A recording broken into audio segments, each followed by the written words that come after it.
Hello dear students, আজকের এই video খুবই গুরুত্বপূর্ণ হতে চলেছে। গতকাল বিভিন্ন বোর্ডের সাথে আমাদের রাজ্যের মাননীয় সিএম স্যারের মিটিং ছিল রিক্রুটমেন্ট সংক্রান্ত বিষয়ে, যে গাইডলাইন কি হতে চলেছে এই সংক্রান্ত বিষয়ে মিটিং কিন্তু গতকাল যেটা আপডেট জানা গিয়েছে যে গতকাল কিন্তু মিটিং হয়নি। গতকাল কিন্তু কোনো ধরনের মিটিং হয়নি। এর পরবর্তী মিটিং সম্ভবত 10 তারিখে হতে পারে। এই আপডেটটা তোমাদের সাথে শেয়ার করছি কারণ অনেকেই কিন্তু বিষয়টা জানতে চেয়েছো যে গতকাল মিটিংয়ে আদৌ মিটিং হয়েছে কি না, এর কারণ কি রয়েছে বা কি কারণ হতে পারে, এটা এখনও পর্যন্ত জানা যায়নি। তবে মিটিং হয়নি এবং যেটা টেলিভিশন এর পর্দাতে চোখ রাখলে জানা যাচ্ছে সেখানেও কোনো সেই ধরনের আপডেট নেই।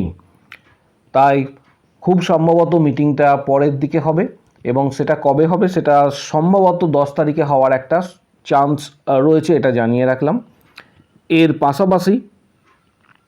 পাশাপাশি কিছু গুরুত্বপূর্ণ আপডেট রয়েছে, সেই আপডেটগুলি শেয়ার করা হবে।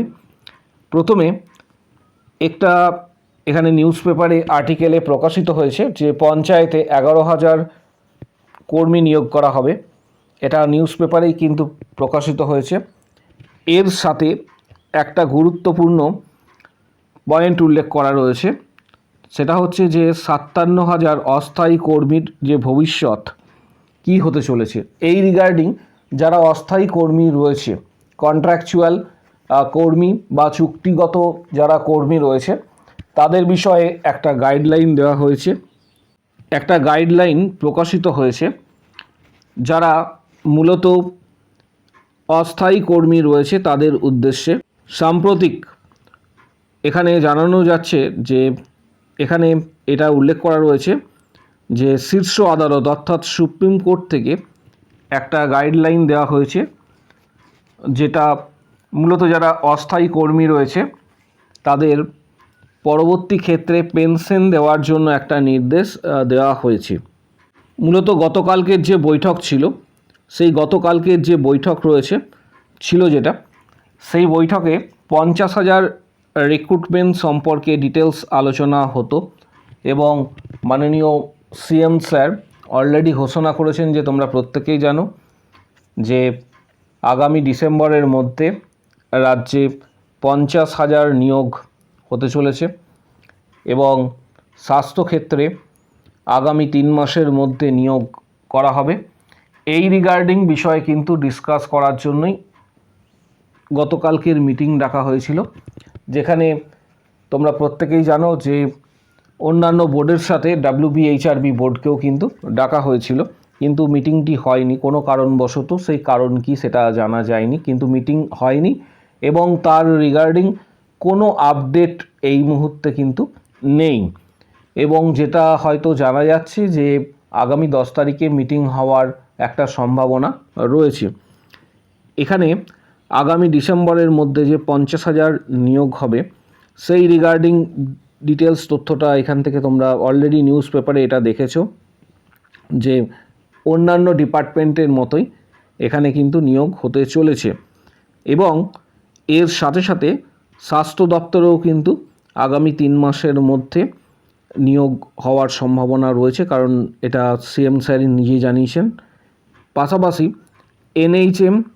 এনএইচএমের আন্ডারে যে সমস্ত রিক্রুটমেন্টগুলি রয়েছে, এনএইচএমের আন্ডারে ন্যাশনাল হেলথ মিশনের আন্ডারে যে সমস্ত রিক্রুটমেন্টগুলি রয়েছে, যেমন সিএইচও রিক্রুটমেন্ট, পাশাপাশি স্টাফ নার্স রিক্রুটমেন্ট ইত্যাদি আগামী দিনে আসার সম্ভাবনা রয়েছে।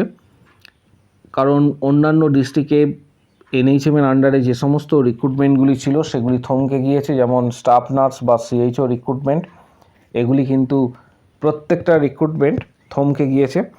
তাই প্রত্যেককে বলে রাখছি যে প্রিপারেশান অবশ্যই নিতে স্টার্ট করবে, কারণ আগামী দিনে রিক্রুটমেন্ট আসার সম্ভাবনা প্রবল।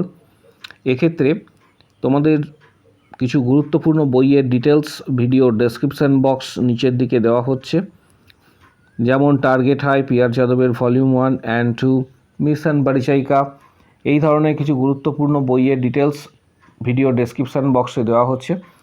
যাদের প্রয়োজন মনে হবে তারা সরাসরি বইগুলি কিন্তু কিনতে পারবে। এবং যে বিষয়টা তোমাদের জানানো যাচ্ছে যে প্রত্যেককে কিন্তু এই মুহূর্ত থেকে প্রস্তুতি নিতে হবে, কারণ আগামী দিনে খুব তাড়াতাড়ি রিক্রুটমেন্ট হওয়ার সম্ভাবনা রয়েছে। এবং মিটিং সংক্রান্ত যদি কোনো পরবর্তী ক্ষেত্রে আপডেট থাকে সেই আপডেট তোমাদের সাথে শেয়ার করা হবে। যাদের প্রয়োজন মনে হবে বইগুলি সরাসরি তোমরা ফ্লিপকার্ট থেকে কিনতে পারবে। বইগুলির লিঙ্ক প্রোভাইড করা হচ্ছে ভিডিওর ডেসক্রিপশান বক্স নিচের দিকে রয়েছে, সেই ডেসক্রিপশান বক্সে লিঙ্ক প্রোভাইড করা হচ্ছে। যেমন টার্গেট হাই, পিয়ার যাদবের ভলিউম 1 অ্যান্ড 2, মিশন পরিচায়িকা, এই ধরনের বইগুলি ডিটেলস দেওয়া হচ্ছে। এর পাশাপাশি কারো যদি কোনো প্রশ্ন থেকে থাকে, রিক্রুটমেন্ট সংক্রান্ত যদি কারো কোনো প্রশ্ন থেকে থাকে, কমেন্ট বক্স সেকশনস ওপেন রয়েছে, সেখানে নিজের যা মতামত তোমরা অবশ্যই জানাতে পারবে।